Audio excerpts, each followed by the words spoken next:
Bonjour à tous. Une digue réparée mais un canal qui fuit à nouveau. À Chagny, les travaux de réparation des fuites du canal du centre se sont achevés. La remise en eau a commencé en ce début du mois d'avril, mais des riverains ont constaté qu'un fossé se remplissait pendant la remise en eau. Voie navigable de France a été alertée et la remise en eau a été stoppée à 1,40 m. Des diagnostics sont en cours pour déterminer l'origine de la nouvelle fuite. Le canal reste cependant ouvert à la navigation pour les bateaux avec un petit tirant d'eau car la digue a été renforcée lors des travaux selon VNF.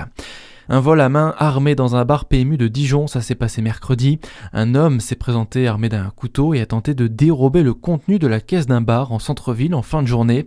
Plusieurs centaines d'euros ont été subtilisés. Après avoir pris la fuite, l'homme de 43 ans a été interpellé chez lui dans le centre-ville.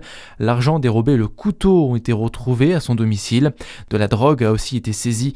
Il a été placé en garde à vue. Une enquête est ouverte.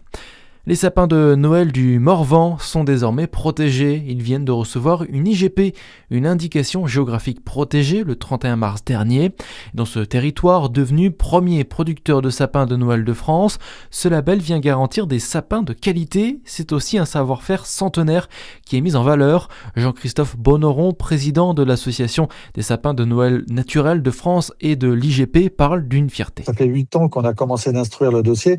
On a commencé par la rédaction du cahier des charges. Et puis ensuite, il a fallu faire accepter le cahier des charges au niveau national. Après, c'était au niveau européen. Alors tout ça avec le concours de l'INAO. C'est une grande fierté. Quand on s'améliore, c'est toujours une fierté. C'est un gage de qualité, c'est certain. C'est un engagement de la part du producteur.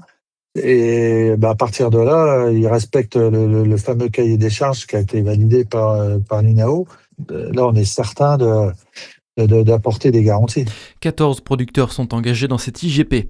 Dans l'actualité aussi, les prix des carburants restent élevés, même s'ils pourraient baisser dès aujourd'hui. C'est en tout cas la promesse hier du ministre du Commerce, Serge Papin, à l'issue d'une réunion avec les distributeurs. Une chute annoncée de 5 à 10 centimes le litre. À noter que le tarif du baril de pétrole a rebondi hier, dépassant à nouveau les $100. Les océans sont proches d'un nouveau record de chaleur, c'est l'alerte de l'Observatoire européen Copernicus. La température de surface des océans a ainsi été de 20,97 degrés en mars. C'est le signe, selon Copernicus, du retour probable du phénomène naturel de réchauffement El Niño qui viendrait s'ajouter au réchauffement climatique. Et puis, on termine avec un mot de sport et de football. Ce soir, les Dijonais jouent à domicile lors de la 29e journée de nationale. Le DFCO reçoit Bourg-Péronne, coup d'envoi prévu à 19h30. Dijon qui est leader du championnat. Voilà pour l'actualité. À suivre votre météo sur Fréquence Plus.